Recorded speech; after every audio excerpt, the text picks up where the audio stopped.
kami juga jaringan rumah sakit itu mengadakan teleconference dengan Cina, para dokter Cina untuk mengetahui how to deal dengan pasien-pasien tipikal tertentu. Gitu.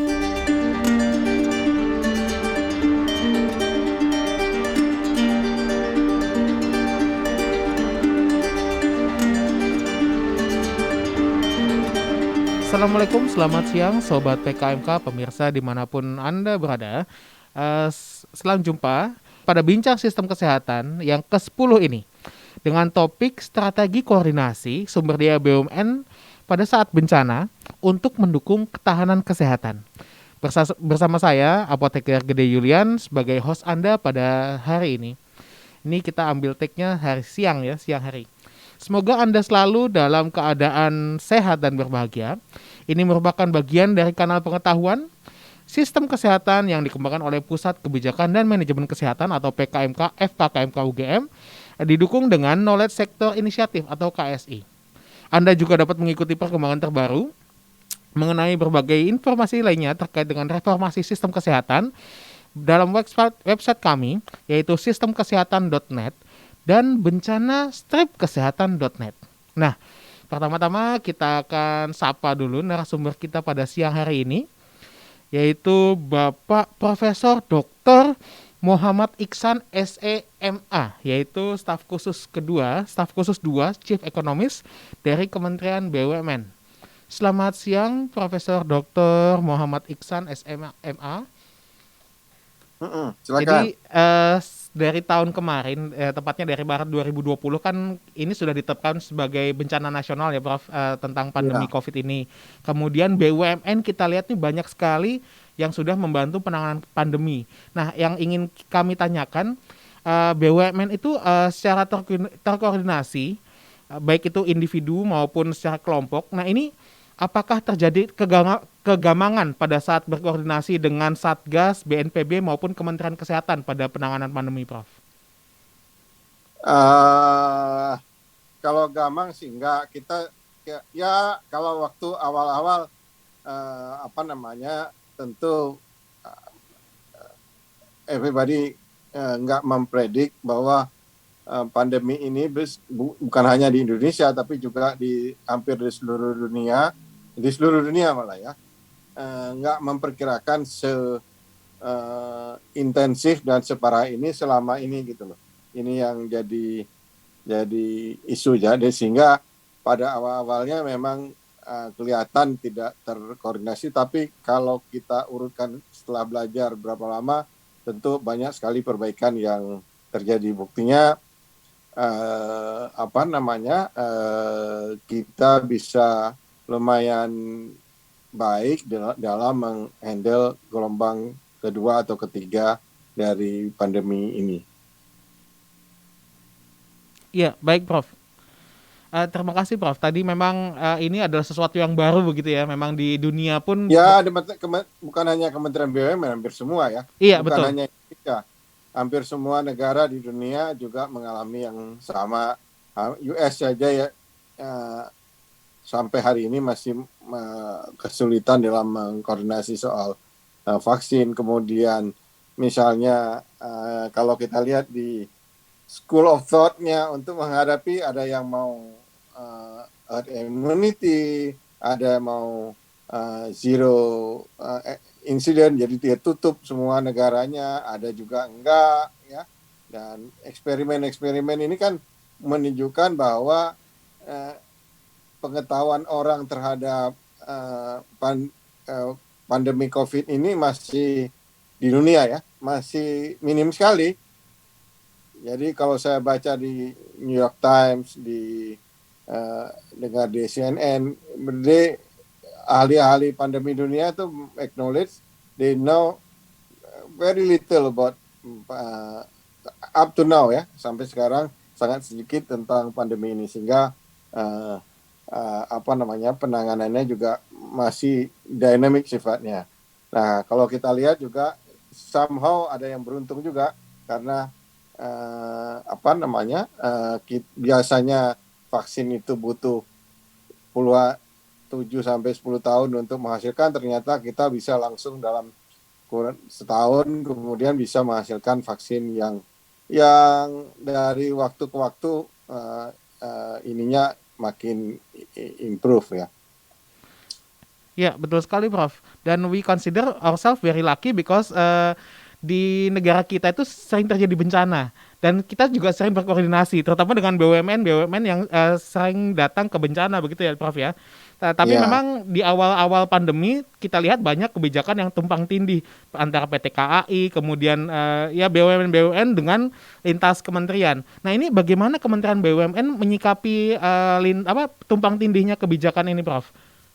ya kita membentuk tim di Kementerian BUMN waktu itu dipimpin oleh kan sebetulnya timnya bagian dari tim nasional apa K, PEN itu yang KCP PEN ya. Jadi kan di bawah itu salah satu wakil ketuanya kan Pak Menteri BUMN. Nah, masing-masing punya tugas untuk menghandle bagian dari situ. Jadi kalau saya boleh sistematiskan apa yang kita lakukan itu yang terutama saya fokus di penanganan kesehatan karena di BUMN itu juga membantu pemerintah, menghandle pemerintah di dalam yang non kesehatan. Misalnya seperti di PLN, mereka pemerintah lewat PLN itu membantu untuk memberikan program diskon listrik ya, diskon listrik, kemudian dengan Bank Himbara itu juga memberikan restrukturisasi kredit, kemudian memberikan bantuan bansos dengan Kementerian Menteri UKM, kemudian juga yang Telkom Indonesia juga membantu dalam program menyiapkan program pengendalian. Jadi Peduli Lindungi itu kan produk dari Telkom Indonesia, jadi itu bagian dari BUMN. Jadi itu tidak langsung dalam kesehatan. Tapi yang kesehatan itu kalau saya bisa bagi ya, ada program vaksinasi, ada program terapeutik ya, kemudian nggak tahu nih masuk terapeutik apa nggak, ada pengadaan obat-obatan ya, itu saya kira terapeutik juga. Nah kemudian apa yang di dalam program vaksinasi, pertama kita mulai pengadaan vaksin misalnya ya, jadi pengadaan vaksin lewat baik lewat yang langsung, jadi yang handle Bio Farma, kontraknya lewat Farma itu Sinovac, kemudian ada juga yang dalam bak ya, kemudian di bottling di Bio Farma, kemudian nanti ada Novavax, kemudian AstraZeneca, itu kan kontraknya lewat Bio Farma semua. Kemudian yang kecuali Pfizer yang langsung Kementerian Kesehatan, dan beberapa bilateral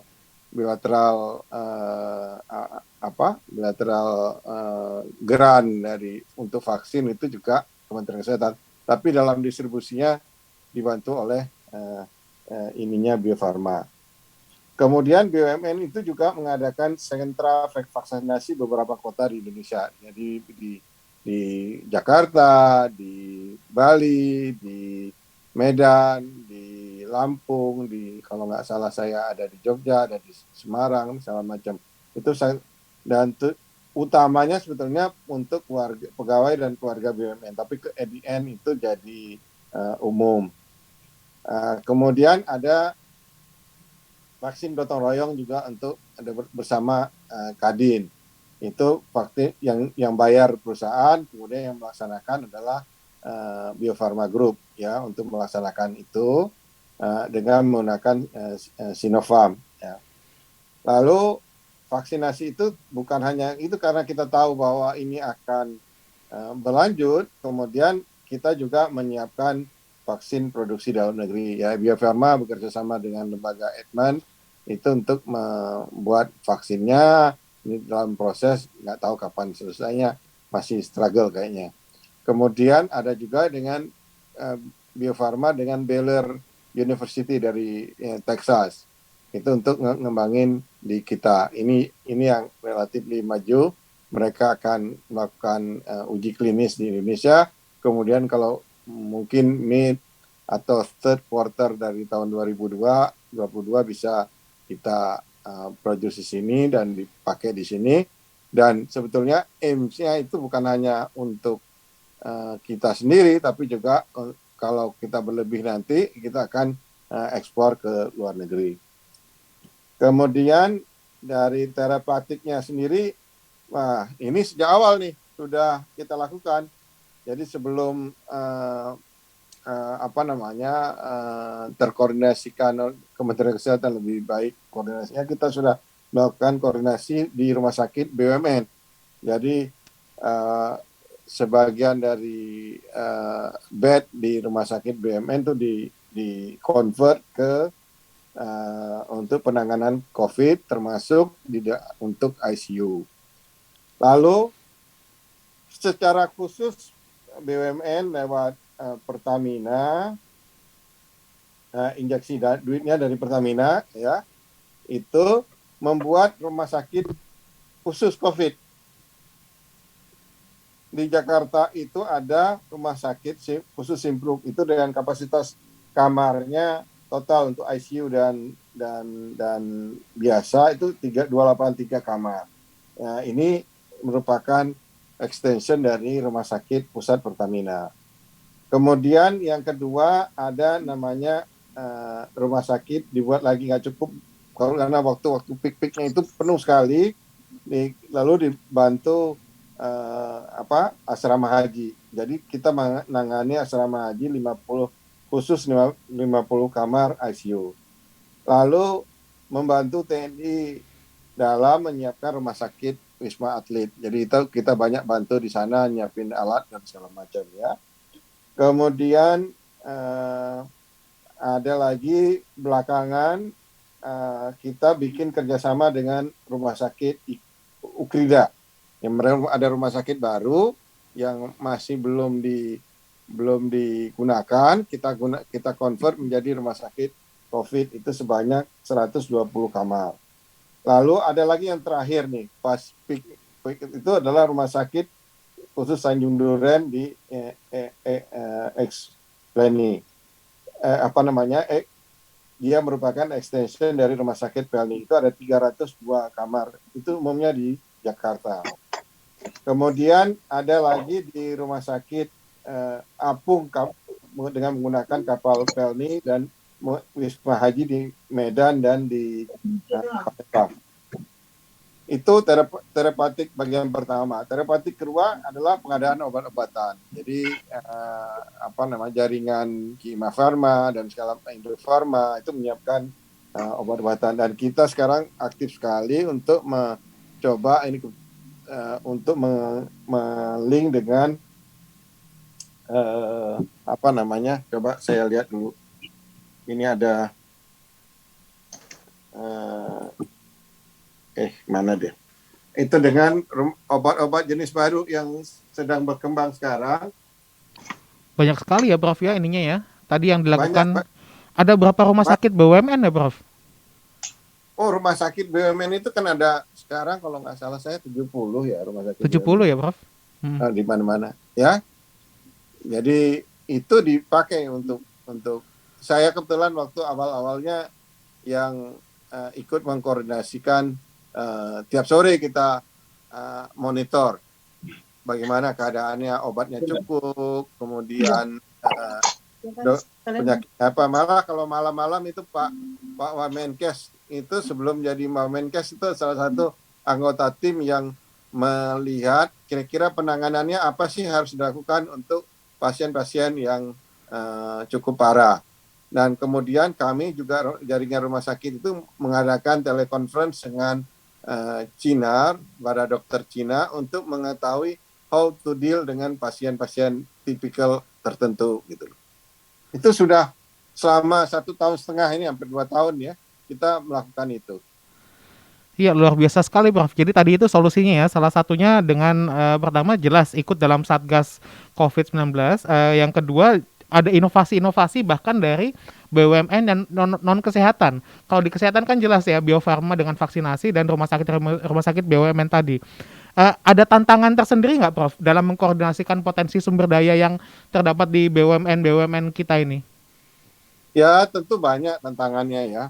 Uh, Terutama untuk merekrut orang ya, di dalam Hmm. cari rekrut orang, perawat kurang dan segala macam. Dan kami itu banyak sekali dibantu oleh TNI misalnya, Polri untuk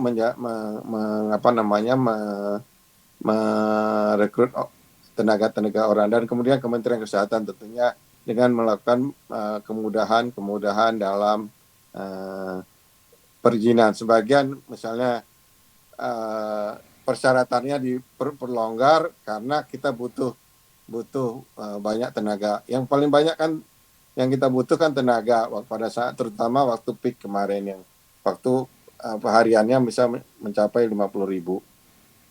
Iya, jadi memang tantangannya di sumber daya manusia ya, Prof.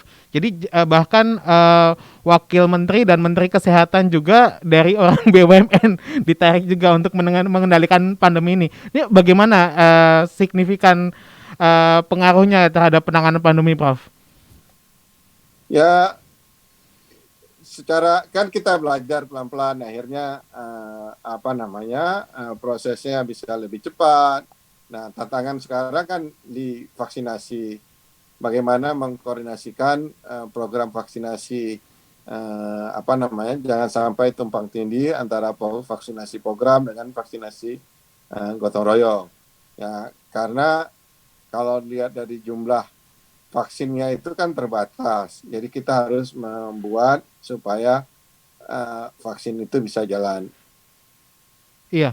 Ini kita masuk agak spesifik ke vaksinasi ya, Prof. Tadi sudah sampaikan betapa kolaborasi dengan TNI Polri juga membantu ketahanan kesehatan di vaksinasi ini, dan juga kita lihat BUMN seperti KAI kemudian Garuda Indonesia membantu proses vaksinasi ini. Ini bagaimana kemudian ada kebijakan tertentu atau bagaimana, Prof? Jadi semua BUMN mendukung vaksinasi program ini, Prof. Tentu dong. Jadi misalnya Garuda sih, dia dengan lagi sakit sekarang ya, dia juga membantu dalam hal pengiriman. Kemudian dari Cina itu kan kita kirim menggunakan Garuda. Kemudian kalau waktu kita mendatangkan obat dari India pun kita gunakan Garuda, charter Garuda, untuk yang sumber dananya itu dari yayasan BUMN. Jadi untuk membiayai pengiriman ini, dan kita juga terima donasi dari Hong Kong, dari US, itu juga menggunakan pesawat dari Garuda yang dananya dibantu oleh BUMN gitu, yayasan BUMN. BUMN itu kan punya ini, Pak, maaf tadi siapa, Pak apa? Gede, saya Gede, Pak Prof. Gede. Pak Dokter Gede ya. Pak Gede aja cukup, nggak apa-apa, Prof. Oke. Jadi kita punya yang namanya di CSR dan segala macam. Itu yang digunakan untuk membantu pembiayaannya, termasuk di rumah Wisma Atlet dan segala macam. Iya, betul sekali, Prof. Jadi banyak CSR BUMN yang juga dikerahkan untuk membantu penanganan pandemi ini ya, Prof, ya. Jadi sentra vaksinasi itu mahal ya. Betul. Kalau kita bikin sentra vaksinasi itu relatif mahal, sehingga itu menggunakan dana CSR dari BUMN besar terutama. Iya, iya. Ya, terima kasih, Prof.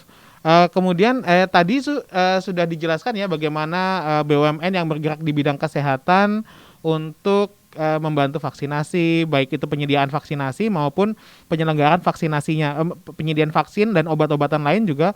Dan yang non kesehatan tadi sudah disinggung sedikit ya Prof, ada inovasi-inovasi, baik yang PLN memberikan potongan, kemudian banyak program-program. Apa yang paling signifikan dari inovasi dari BUMN non kesehatan, Prof? Apa namanya, yang non kesehatan, yang paling utama itu adalah Telkom bikin apa Peduli namanya, lindungi itu ya Prof ya? Peduli Lindungi. Itu kan menjadi kunci semua, database-nya itu kan di sana gitu. Kemudian kalau PLN kan lebih ke menjalankan program pemerintah. Siap, siap. Jadi bukan PLN-nya memberikan diskon, tapi pemerintahnya lewat APBN yang apa namanya, membayar diskonnya kepada PLN. Nah, kemudian Bank Negara, Bank Himbara itu juga menjalankan restrukturisasi kredit, kemudian lewat PNM itu membantu apa namanya, membantu pemberian bansos dan segala macam. Baik, sebetulnya ini sudah masuk ke pertanyaan yang terakhir nih Prof sebetulnya. Jadi dari BUMN sendiri, dari perspektif Kementerian BUMN, kapasitas apa yang perlu ditingkatkan agar sistem koordinasi lintas sektor ini, baik nasional maupun daerah, dapat beradaptasi di fase-fase pandemi yang akan datang atau bencana yang akan datang, Prof? Ya, tentu yang paling penting adalah bekerja sesuai dengan tupoksi masing-masing, kemudian saling membantu. Itu yang paling penting di dalam dan yang sangat penting itu adalah adanya leadership dari Bapak Presiden, dari Pak Dua Menko, ini sangat membantu apa namanya, proses ini. Nah, semua belajar dari kasus ini. Yang paling penting mau belajar lah, gitu ya. Nggak ada yang perfect kan, pasti ada yang kurang sini, kurang sana, segala macam, senggol-senggolan sedikit, tapi jangan baper, itu yang paling penting kan, itu yang Iya, baik. Penting sekali tuh leadership, kemudian mau untuk terus berkembang dan jangan baper ya, Prof ya. Itu penting ya sekali tuh. belajar. Karena kita semua juga pertama apa namanya, nggak ngerti skill dari persoalan, nah kemudian baru belakangan baru tahu, oh skalanya cukup luas. Kemudian Prof, terakhir nih di masa pandemi ini ada nggak kira-kira peningkatan, wah kan banyak terminologi kesehatan yang akhirnya kita terpapar semua akan terminologi kesehatan ini. Kira-kira kedepannya akan ada transformasi apakah dari BUMN untuk mendukung ketahanan kesehatan? Ya, jadi yang salah satu beberapa plan ya yang dicoba dilakukan. Pertama, sekarang kita lagi mempersiapkan namanya kawasan ekonomi khusus kesehatan. Ini yang paling besar, salah satu yang di Bali. Kita ingin merebut supaya orang itu kalau berobat itu tidak pergi ke Singapura, Malaysia, Thailand dan segala macam itu. Untuk berobat cukup di sini, kualitasnya sama. Jadi kita bekerja sama dengan sekarang plan dengan Mayo Clinic, itu salah satu rumah sakit terbaik di dunia. Jadi untuk bangun di Bali ya, sekaligus orang belajar berobat, jadi health tourism gitu ya. Nah, yang kedua adalah obat-obatan, pengadaan obat-obatan di dalam negeri supaya kita bisa self-sufficient. Ini tidak tergantung pada obat-obatan dari luar. Jadi rumah sakitnya, kemudian yang tidak kalah pentingnya adalah bagaimana mengembangkan sumber daya manusia. Dokternya, ini yang kita push dengan Pak Menteri Kesehatan sekarang terbuka sekali untuk meningkatkan kuantitas dan kualitas dari the man behind the gun ya, the person behind the gun lah. Maka masih ada, bukan hanya man, tapi juga banyak perempuan yang jalanin kuncinya either nurse atau dokter, segala macam farmasi, itu yang kita lakukan. Jadi ada di rumah sakit, ada pembangunan di industri farmasi, itu yang sangat yang kita kembangkan. Jadi Bio Farma itu akan mudah diholdingkan dulu kan. Mereka akan mengembangkan, diinjeksi duitnya oleh Bu Sri Mulyani, nambah duit untuk bisa memproduksi vaksin dalam negeri misalnya. Itu salah satu contohnya. Kemudian yang Pak Luhut dan Pak Menteri Kesehatan sekarang lagi di Amerika untuk mengembangin obat-obatan. Jadi ini saya ada lihat nih dengan bikin obat, sebentar saya lihat, saya contek dulu nih. Jadi Molnupiravir ya, Remdesivir, dengan India, dengan Amerika, dengan Cina, itu kita coba kembangkan di Indonesia sehingga obatnya nggak tergantung pada supply dari luar. Itu aja, Mas. Iya, baik, terima kasih sekali Prof. Pencerahannya banyak sekali yang kita dapat ilmu dan informasi, dan semoga juga pemirsa podcast kita pada siang hari ini bisa mendapatkan banyak sekali manfaat dari apa yang telah disampaikan. Demikian Prof. perbincangan kita pada siang hari ini. Sekali lagi terima kasih waktunya. Sama-sama Mas Ede, makasih. Iya, baik, terima kasih Prof. Baiklah Bapak Ibu pendengar podcast kita pada hari ini. Sekali lagi kita ucapkan terima kasih kepada narasumber kita, yaitu Profesor Dr. Muhammad Iksan SEMA dari Kementerian BUMN, untuk kesediaannya dan waktunya untuk mengikuti wawancara kita pada siang hari ini. Menarik sekali apa yang sudah kita simak, apa yang telah disampaikan oleh Bapak Muhammad Iksan tadi. Kedepannya semoga kita bisa berdiskusi, tapi semoga di luar dari konteks pandemi ya, dan pandemi ini segera berakhir. Demikianlah perbincangan kita pada hari ini. Terima kasih untuk yang sudah mendengarkan podcast ini, dan juga jangan lupa selalu ikuti perkembangan menarik dari informasi-informasi seputar sistem kesehatan di website kita di sistemkesehatan.net dan juga bencana-kesehatan.net. Nantikan podcast selanjutnya, saya Apoteker Gede Yulian selaku host Anda pada siang hari ini bersama tim dari PKMK FKKMK UGM pamit undur diri, mohon maaf jika ada salah. Kemudian jangan lupa 3M, hari ini PPKM masih diperpanjang lagi. Bagi yang sudah vaksinasi, saya rasa Bapak Ibu sekalian sudah divaksinasi. Juga tetap ingatkan kepada sanak saudara handai tolan yang lain untuk mengikuti vaksinasi agar kita segera terbebas dari pandemi. Assalamualaikum warahmatullahi wabarakatuh, selamat siang dan salam sehat.